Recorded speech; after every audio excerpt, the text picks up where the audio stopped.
kalau seperti itu. Sama orang tua kan kayak gitu ya bang ya? Hei. Bagi yang akan pertahankan haknya silakan mundur.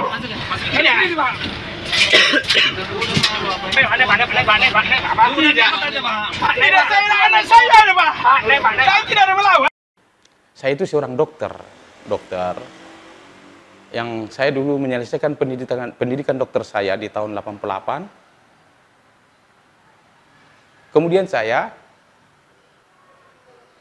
bertugas sesuai dengan kebutuhan negara ke Provinsi Timur Timur untuk melaksanakan tugas negara. Saya bertugas di sana mendapatkan gaji dari pemerintah sampai tahun 94, dimulai dari tahun 88. Ketika saya bertugas di sana, saya melakukan tugas saya apa yang dibebankan negara.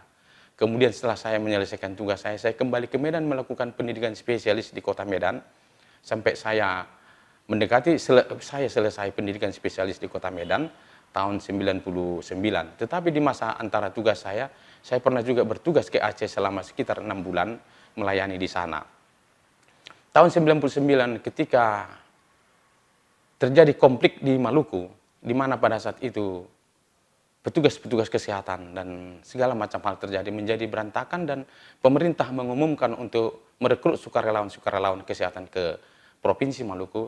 Saya langsung ikut terjun di Maluku untuk melaksanakan kegiatan yang dibebankan oleh negara kepada saya.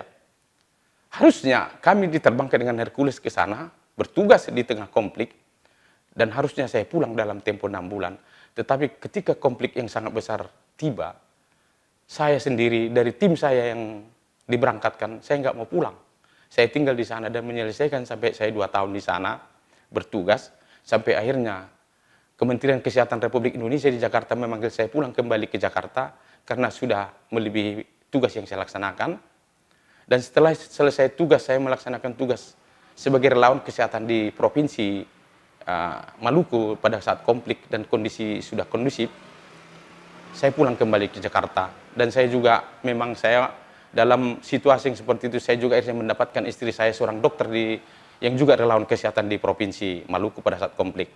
Kemudian saya kembali ke Medan dan saya ditempatkan di Rumah Sakit Peringati Medan sebagai dokter di Rumah Sakit Pendidikan sekaligus juga staf pengajar di Rumah Sakit Pendidikan.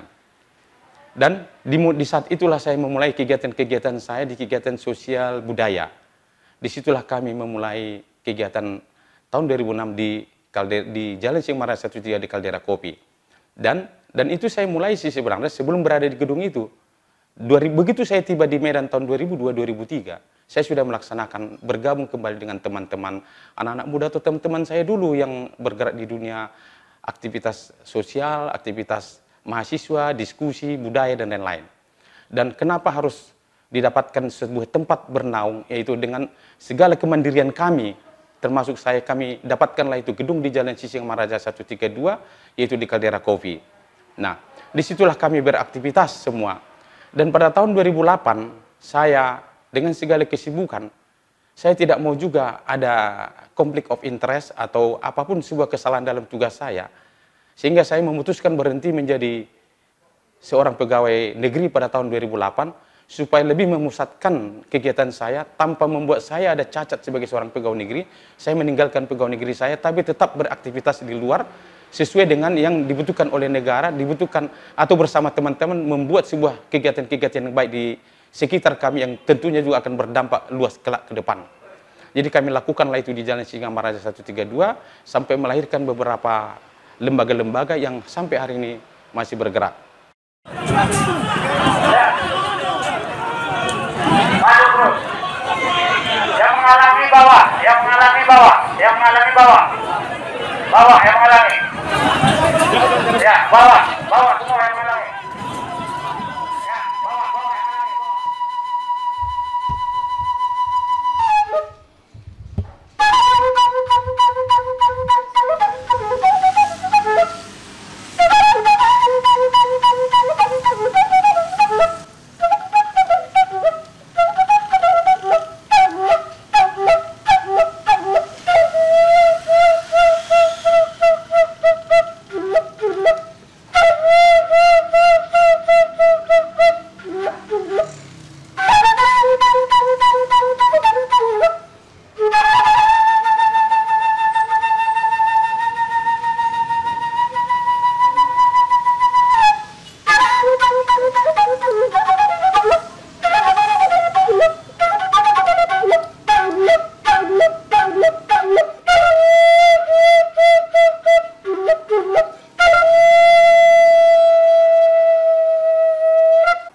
di Kaldera Kopi yang sebuah gedung yang terletak di Jalan Sisingamangaraja nomor 132 yang selama ini menjadi sebuah tempat berinteraksi, menjadi sebuah tempat berkegiatan, menjadi sebuah tempat bernaungnya beberapa komunitas. Itu yang sudah berlangsung sejak tahun 2006. Komunitas-komunitas yang ada di sana yang menganggap itu sebagai sebuah rumah besarnya, antara lain Yayasan Sisingamangaraja ke-12 yang dibentuk oleh para keluarga turunan langsung dari pahlawan nasional Raja Sisingamangaraja ke-12, baru kemudian Forum Sisingamangaraja yang dibentuk dan diisi oleh teman-teman atau para aktivis yang bergerak di bidang kebudayaan, seni, dan adat yang sudah juga terbentuk sejak 2006. Nah, aktivitasnya sudah berkali-kali dilakukan, misalnya perayaan 100 tahun Sisingamangaraja tahun 2006, pementasan Fashion Ulos dan pementasan opera di Santika, pementasan budaya yang dihadiri beberapa konsul juga kita lakukan di Tugu Sisingamangaraja.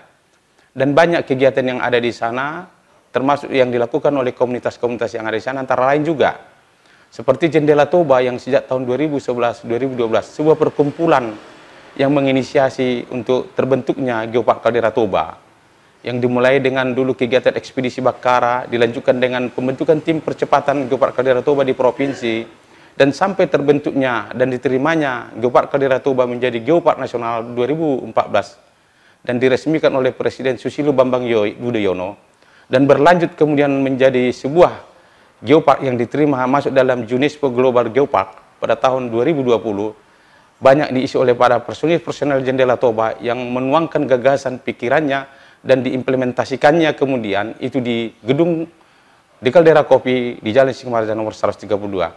Kemudian juga Rumah Karya Indonesia yang kurang lebih 9-10 tahun yang lalu berdiri, yang diisi oleh anak-anak muda kreatif yang kita bentuk di sana dengan sebuah kemandirian. Hari ini aktif melaksanakan kegiatan di seputaran dataran tinggi Toba dan lebih khusus tapi pada umumnya di Sumatera Utara, seperti Jongbata Art Festival, kemudian juga 1000 Tenda di Meat di Paropo, Lake Toba Film Festival, dapat Tausilali Art Festival, Horja Geopark, Geobike Kaldera Toba, dan bahkan saat ini teman-teman yang dari Rumah Karya Indonesia yang berasal dari di Kaldera Kopi, Jalan Sisingamangaraja 132 sedang berpartisipasi mengadakan pagelaran pada pertemuan W20 di Parapat hari ini. Dan begitu banyak, kemudian juga dari komunitas bumi yang konsen di bidang lingkungan juga berkantor dan berinteraksi di Jalan Sisingamangaraja 132 itu di Kaldera Kopi. Kemudian juga pernah juga ini menjadi sebuah tempat kantor kepanitiaan Pesta Danau Toba tahun 2009 yang dihadiri oleh Presiden Susilo Bambang Yudhoyono juga. Jadi di tempat ini terjadi interaksi dan juga pertemuan, pemunculan gagasan, pikiran yang bahkan sampai tingkat implementasi dilakukan. Itulah yang aktivitas yang kami lakukan di gedung Jalan Sisingamangaraja 132 yang lebih dikenal orang dengan namanya The Kaldera Kopi. Tidak semata-mata hanya sebagai warung kopi, itu hanya adalah sebagai penunjang untuk aktivitas yang ada di sana. Kira-kira itulah gambaran singkat apa aktivitas yang ada di gedung tersebut, sehingga banyak teman-teman yang ada di sana berkegiatan, bersolidarity, dan lain-lain sebagainya. Kira-kira itu yang terjadi di sana. Kemudian, tiba-tiba, dan kegiatan itu sudah berlangsung sejak tahun 2006 sampai dengan 2006 sampai 2022, sampai dengan tanggal 13 Juli 2022. Tiba-tiba di tahun 2022, tanggal 13 Juli, terjadi suatu peristiwa yang membuat semua kegiatan kami itu seperti tercabut, semangat kami seperti tercabut ketika dilakukan sebuah kegiatan eksekusi yang dikawal dengan ketat oleh aparat pemerintah. Aparat pemerintah dilakukan sebuah kegiatan eksekusi yang begitu luar biasa kekuatannya datang. Begitu luar biasa kekuatannya datang yang tanpa ada negosiasi. Hari itu terjadi suatu peristiwa berdarah juga. Beberapa teman yang saya sebutkan, dari bagian dari yang bersolidarity dari semua kelompok yang ada di sana mempertahankan haknya, bukan melawan petugas, mempertahankan haknya. Apa? Hak gedung itu dan hak segala kegiatan yang ada di dalam gedung itu. Sehingga 33 diambil dan bawa ke markas kepolisian Republik Indonesia tingkat kota, yaitu di Poltabes Medan, untuk sebuah peristiwa mempertahankan gedung yang dilakukan eksekusi. Hari itu tercerabutlah kita dari sebuah rumah besar komunitas yang selama ini kita berinteraksi di sana. Kami juga bertanya, kenapa harus seperti itu terjadi? Saya juga harus jelaskan. Kenapa harus saya menjelaskan? Karena saya yang lebih tahu prosesnya semua. Kami akan menjelaskan bahwasanya tempat itu kami lakukan suatu proses jual belinya pada tahun 2006 di bulan Januari dengan sebuah rencana besar ke depan. Ini menjadi sebuah tempat untuk para komunitas. Kami lakukanlah pembelian tahun 2006 dari seorang pengembang yang bernama Irfan Anwar dengan pembelian beritikat baik. Pembelian beritikat baik artinya kami beli dengan harga pasar di depan pejabat pembawa akta tanah, itu notaris, kemudian dibiayai lagi oleh Bank Mandiri, yang tentunya sebuah bank kalau membiayai pasti melakukan cek bersih. Artinya beres semua. Kami beli itu di tahun 2006. Kemudian 2008 kami beli lagi satu bidang lagi, itu juga dengan pembiayaan sebuah bank, sebuah pembiayaan dari bank, yaitu Bank Sumut. Yang juga di depan akte notaris, harga pasar, dan pembeli beritikat baik. Tiba di tahun 2020 datang sebuah surat untuk menyatakan sebuah pemberitahuan eksekusi terhadap seorang ibu bernama Margareta Sitorus dan Irfan Anwar. Bukan kepada kami para penghuni gedung itu yang sudah memiliki sertifikat hak milik. Sertifikat hak milik kami miliki sebagai pemilik gedung tersebut. Dan kami tentu bertanya-tanya, kenapa ada surat eksekusi? Kami dari sini sudah berada di sini sejak tahun 2006 sampai 2020, kurang lebih 14 tahun. Tidak pernah ada sesuatu terjadi, sertifikat baik, dibiayai bank. Tiba-tiba datang surat pemberitahuan eksekusi, bukan terhadap kami lagi, terhadap orang lain yang bernama Margareta Sitorus Irfan Anwar. Ya tentunya kami bertanya, loh kami tidak pernah berpengadilan, bukan para pihak yang berperkara, kenapa harus diambil? Nah, dari sejak itulah kami melakukan perlawanan secara administrasi melalui proses hukum untuk mempertanyakan dan menanyakan keadilan kami. Kenapa rumah kami yang tidak pernah diganggu, yang kami beli dengan baik-baik, tiba-tiba mau diambil oleh sebuah proses pengadilan formal yang tidak pernah kami ketahui dan tidak pernah kami dilibatkan satu kali pun sampai datangnya surat eksekusi pada bulan Maret tahun 2020. Artinya sudah 14 tahun kami di situ dengan dilindungi oleh sebuah sertifikat sah yang dilindungi negara, tidak ada masalah. Tiba-tiba datang seperti itu. Kami melakukan perlawanan hukum, yaitu melakukan proses perlawanan terhadap eksekusi. Dan saat ini proses perlawanan kami masih berlangsung di tingkat kasasi. Perlawanan terhadap eksekusi, surat eksekusi, bukan sebuah perkara soal kepemilikan. Tidak, kami memiliki hak. Itu apa? Sertifikat. Dan juga sertifikat tersebut sebenarnya oleh para pemohon eksekusi pada tahun 2021 pernah mereka menggugat Badan Pertanahan Nasional untuk membatalkan sertifikat kami, yaitu sertifikat 481, sertifikat 482. Ternyata dalam semua tingkat proses pengadilan ditolak dan sudah inkrah bahwasanya sertifikat 481, 482 atas nama saya John Robert Simajuntak yang bagian kecil dari sebuah komunitas besar, rumah komunitas yang saya sebutkan di depan tadi, masih sah dan dilindungi oleh negara.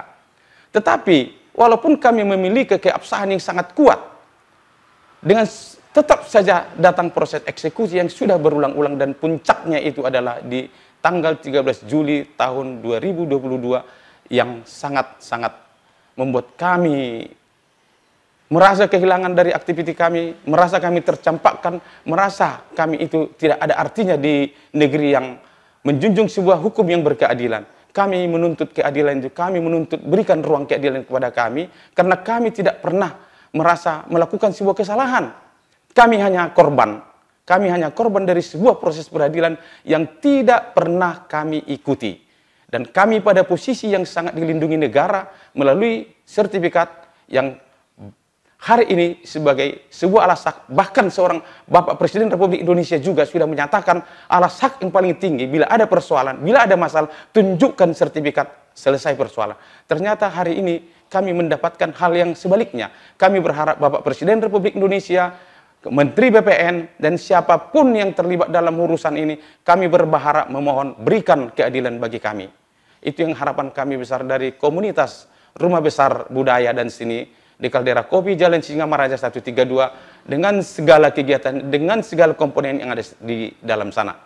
Itulah kira-kira penyampaian kami, sehingga juga teman-teman di luar sana, saudara-saudara yang di luar sana, bapak-bapak yang di luar sana, memahami apa sebenarnya yang terjadi kepada kami pada tanggal 13 Juli tahun 2022. Terima kasih atas perhatian dan juga atensi, dukungan, ataupun doa-doa dari semua pihak supaya keadilan itu kami dapatkan.